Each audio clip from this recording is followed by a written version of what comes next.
Vous parlez souvent du bonheur comme un état d'action plutôt qu'un état de possession. Pouvez-vous nous expliquer en quelques mots ce que cela implique? Ça implique ce que chacun sait, à savoir que le bonheur n'est pas dans l'avoir,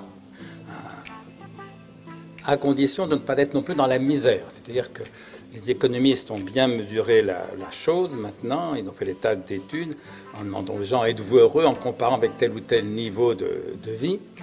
Et ce qui apparaît, c'est que l'argent ne fait pas le bonheur, comme dit le dicton, mais la misère peut suffire au malheur. Et donc le bonheur n'est pas dans l'avoir tant qu'on a le nécessaire. Pardon. Le bonheur n'est pas dans l'avoir tant qu'on a le nécessaire. Si le nécessaire fait défaut, évidemment, on peut être malheureux. Mais enfin bon, tout le monde est d'accord pour dire que le bonheur n'est pas dans l'avoir, sauf que beaucoup disent le bonheur n'est pas dans l'avoir, il est dans l'être. Et moi, je n'en crois rien, d'abord parce que nous sommes si peu de choses et pour si peu de temps. Je n'ai pas passé ma vie à me contempler le nombril, l'ego ou l'âme, et à me dire j'existe, c'est merveilleux, je suis heureux d'exister. Non, mon idée, c'est que le bonheur n'est pas dans l'avoir, il n'est pas non plus dans l'être, il est dans le faire, il est dans l'agir. Autrement dit, le seul vrai bonheur, c'est le bonheur en acte. Pensez-vous que tous les types d'actions permettent de se rapprocher du bonheur? Évidemment non. Si vous tapez sur la tête avec un marteau, ça ne vous rapprochera pas du bonheur. Alors, sauf à penser, c'est une histoire drôle qu'on racontait dans mon enfance, c'est l'histoire d'un fou qui se tape sur la tête avec un marteau. Alors quelqu'un lui demande, mais pourquoi tu tapes sur la tête? Il répond, ça fait tellement de bien quand on arrête. Autrement dit quoi? Autrement dit, il y a des actions qui font du mal, des actions qui font du bien. Et mieux vaut, bien sûr, pratiquer les actions qui font du bien que celles qui font du mal. Quand je dis que le bonheur est dans l'agir, ça veut simplement dire qu'il a encore ça a été vérifié par de nombreuses études de psychologues. Quand on interroge les gens sur la question « Quand êtes-vous le plus heureux ?» Ce n'est pas des moments où ils sont couchés en train de se reposer ou en train de regarder la télévision passivement. C'est des moments où ils sont en train d'agir. De faire du sport pour ceux qui aiment le sport, de danser pour ceux qui aiment la danse, de voyager, de faire des randonnées. Vous voyez, le vrai bonheur, il est effectivement dans l'action, mais bien sûr pas dans n'importe quel type d'action. L'autre élément que vous mettez en exergue pour l'accession au bonheur, c'est la relation. Est-ce que vous pourriez nous dire quelques mots sur ce point de vue? Ben oui, parce qu'on ne vit pas tout seul, on vit avec d'autres. Et donc, il s'agit, le bonheur, c'est d'agir, mais si possible, avec d'autres. C'est pourquoi, en effet, je dis souvent que le bonheur, il n'est pas dans l'avoir, il n'est pas dans l'être, il est dans l'action et la relation. Là où ça se complique, c'est que quand je dis on ne vit pas tout seul, en même temps, si, on vit seul.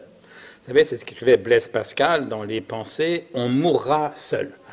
Ça ne veut pas dire qu'on mourra seul dans une pièce où il n'y a personne d'autre. Au XVIIe siècle, du temps de Pascal, on ne mourrait jamais isolé. Moi, c'est une différence entre l'isolement et la solitude. L'isolement, c'est quand on n'a pas de relation avec autrui. Et donc, c'est toujours soit un accident, soit un malheur. Alors que la solitude, ça fait partie de la condition humaine. Quand Pascal dit qu'on mourra seul, ça ne veut pas dire qu'on mourra dans une pièce où il n'y aura personne d'autre. C'est pratiquement jamais le cas. Il y a des médecins, les proches, etc. Non, ça veut dire que personne ne peut mourir à votre place. Vous mourrez seul parce que personne, jamais, ne pourra mourir à votre place. Mais du même coup, on vit seul, puisque personne ne peut vivre à votre place. On aime seul, puisque personne ne peut aimer à votre place. Autrement dit, la solitude fait partie de la condition humaine.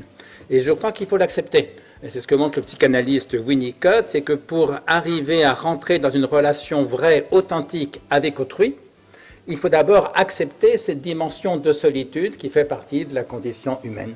Donc le bonheur, il est dans la relation, dans l'action et la relation, mais la relation n'est vraie que dans la mesure où on a conscience d'abord de cette dimension de solitude qui fait partie de la condition humaine. Voilà, la relation la plus forte, c'est l'amour, mais bien justement, personne ne peut aimer à votre place. Et donc, quand on aime, il y a une dimension de solitude dans l'amour même. Je crois que c'est le poète Rainer Maria Rilke qui écrivait joliment « Dans la mesure où nous sommes seuls, l'amour et la mort se rapprochent ».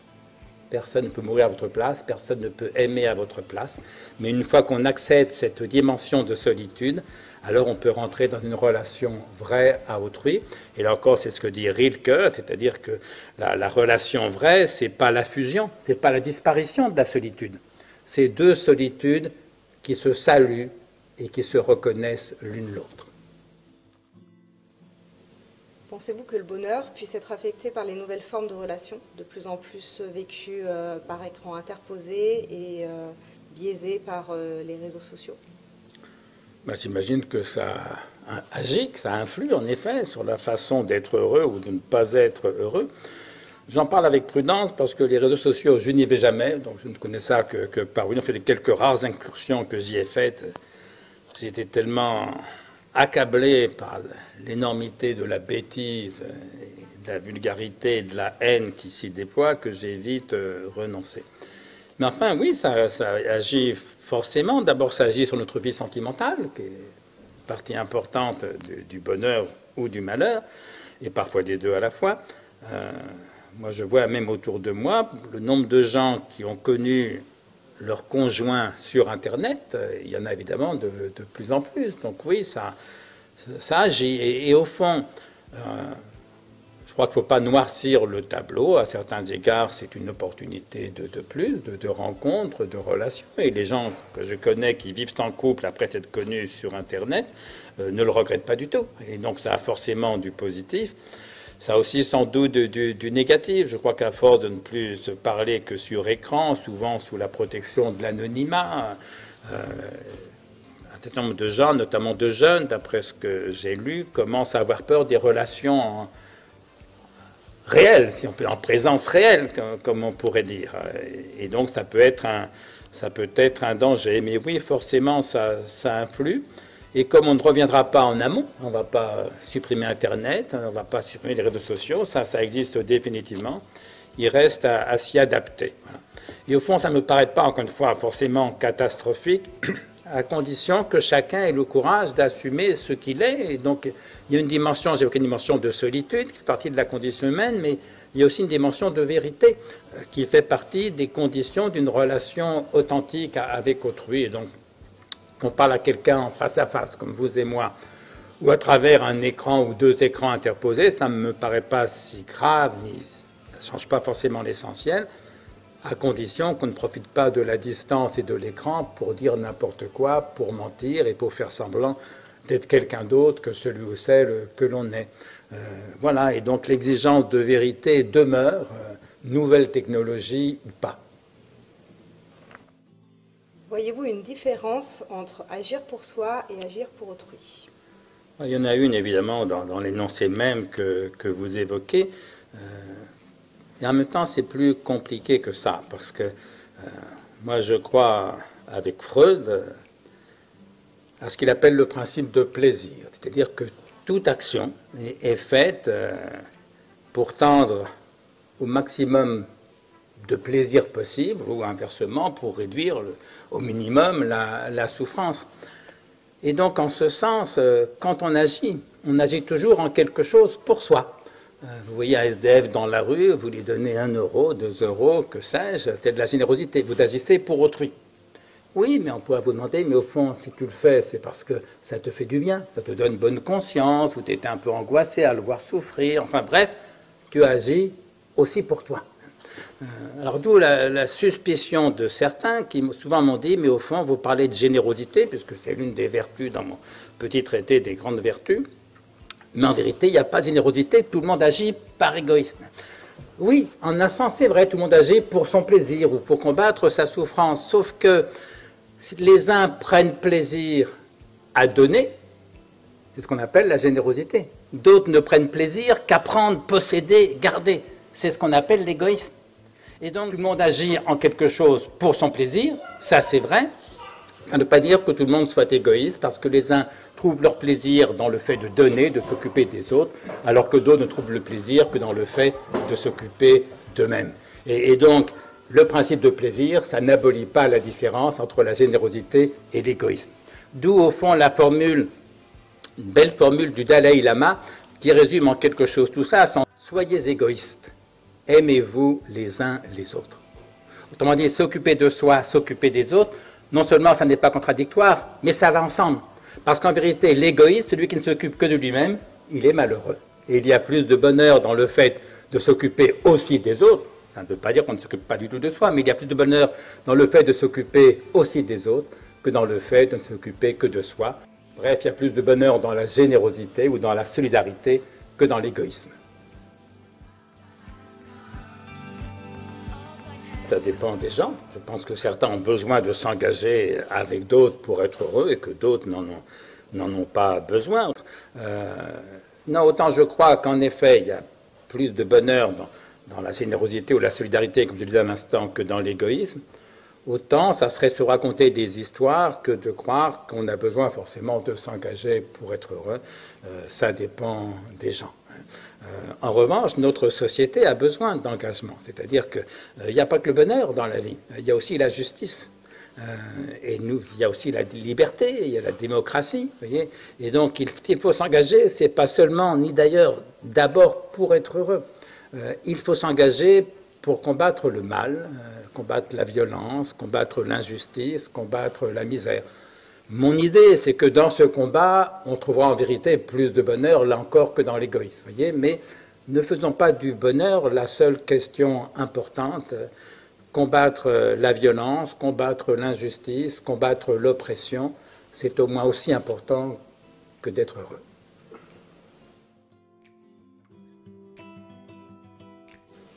D'après vous, prendre soin de soi et de sa santé, est-ce agir pour son bonheur ?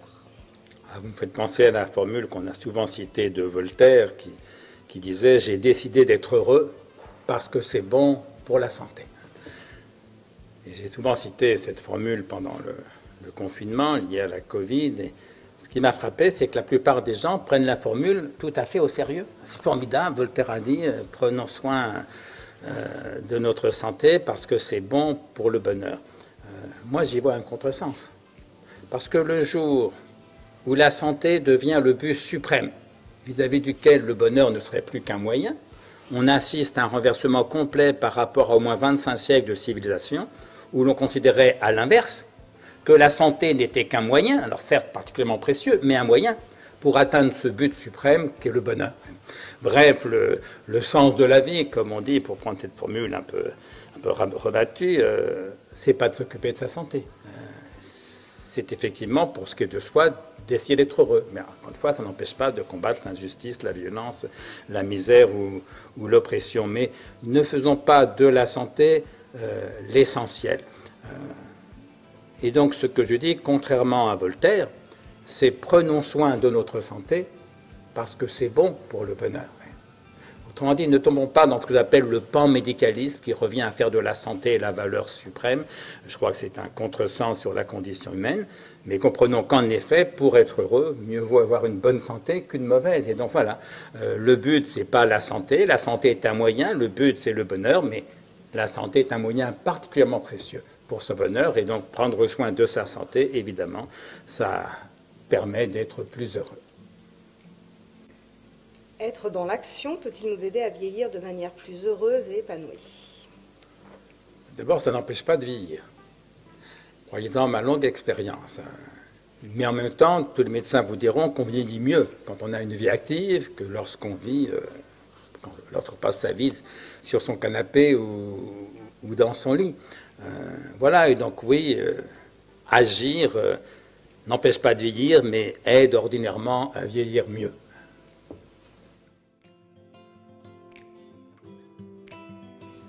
Beaucoup d'entre nous souffrent du contexte compliqué que nous traversons, réchauffement climatique, éco-anxiété, difficultés financières. Comment garder un état d'esprit positif dans ces conditions ? Il n'y a pas de remède miracle. Hein. C'est-à-dire que, si on prend l'exemple du dérèglement climatique que vous évoquez, c'est un vrai problème. Et donc, il faut l'affronter. Je dirais simplement que le seul remède, là encore, c'est dans l'action. C'est-à-dire plutôt que de s'enfermer dans l'éco-anxiété en disant le climat se dérègle, c'est catastrophe, on va vers la fin du monde, ce qui me paraît pour le coup une exagération, demandons-nous plutôt que faire pour ralentir ou limiter ce dérèglement climatique. Et donc, en vérité, le contraire de l'angoisse, là encore, c'est l'action. L'angoisse paralyse, et une bonne façon de sortir de cette paralysie de l'angoisse, c'est de commencer à agir. Observez-vous une évolution historique à l'accès au bonheur dans la société? Les évolutions technologiques ou le mode de vie ont-ils eu une incidence selon vous? Oui, sans doute, elles ont une influence, peut-être pas si considérable qu'on le dit. Vous savez, moi j'ai beaucoup lu les auteurs anciens et classiques, finalement. Pour tout vous dire, je me sens beaucoup plus proche de Lucrèce, 1er siècle avant Jésus-Christ, ou de Montaigne, 16e siècle après Jésus-Christ, que de Cyril Hanouna, si vous voulez, pour prendre un exemple. Et au fond, je crois que les nouvelles technologies n'y sont pas pour grand-chose. La différence entre Cyril Hanouna et moi, c'est pas qu'il s'occupe davantage des réseaux sociaux que moi, c'est qu'on n'a pas les mêmes valeurs, comme disait un slogan publicitaire il y a quelques années. Voilà, et donc, non, je ne crois pas que ça change l'essentiel. Autrement dit, pour moi, ce qui me rapproche d'Épicure ou de Lucrèce ou de Montaigne ou de Spinoza, qu'est l'essentiel, c'est-à-dire ce qui touche justement à la condition humaine, à l'expérience vraie qu'on peut avoir de sa propre vie, de la relation avec autrui, me paraît bien plus important que les nouvelles technologies dont je me sers tous les jours. Autant je vais peu sur les réseaux sociaux, autant je me sers de mon ordinateur de tous les jours, de mon téléphone portable tous les jours, de Google tous les jours. Je ne suis pas du tout technophobe, bien au contraire, en vérité. Moi qui ai commencé mes premiers livres écrits au stylo plume, tapés à la machine, et puis retapés pour intégrer les corrections, le traitement de texte, c'est une merveille, si vous voulez. Non. Vive le progrès technologique, mais ne comptons pas sur les nouvelles technologies pour faire notre bonheur à notre place. D'ailleurs, personne ne peut faire le bonheur de personne. On ne peut faire que le sien, et c'est déjà bien difficile, à condition que l'environnement s'y prête peu ou prou. On peut faire le malheur d'autrui. C'est quelque chose qui me frappe beaucoup. Le jour où les parents comprendront qu'ils ne peuvent pas faire le bonheur de leurs enfants, on aura avancé d'un grand pas vers une vie de famille plus raisonnable. Le jour où les hommes comprendront qu'ils ne peuvent pas faire le bonheur de leur compagne, ou les femmes comprendront qu'elles ne peuvent pas faire le bonheur de leurs compagnons, on aura avancé considérablement dans la vie de couple.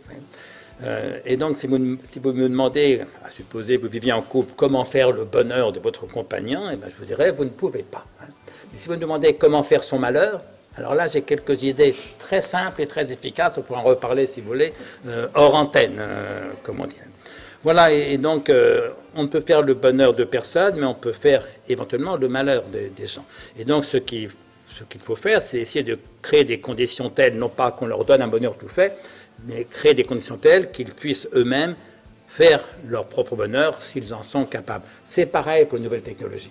Ne comptons pas sur une nouvelle technologie pour faire notre bonheur, encore moins pour être heureux ou heureuse à notre place, mais éventuellement servons-nous de ces nouvelles technologies pour être un peu plus heureux que nous ne le serions sans. Voilà. Mais il ne faut pas en demander trop. Et donc le traitement de texte, c'est une merveille pour tous ceux comme moi qui ont écrit leur premier livre à la main et à la machine à écrire. Mais enfin, l'important, c'est d'écrire. Et si je vous disais, je suis heureux parce que j'ai un très bon traitement de texte, vous diriez, cet homme est un crétin. Vous auriez raison. Voilà, et donc les nouvelles technologies, ce sont d'abord des technologies, c'est-à-dire des outils. Aucun outil n'a jamais fait le bonheur de personne, mais un bon outil, quand on s'en sert bien, il rend le bonheur un peu plus vraisemblable.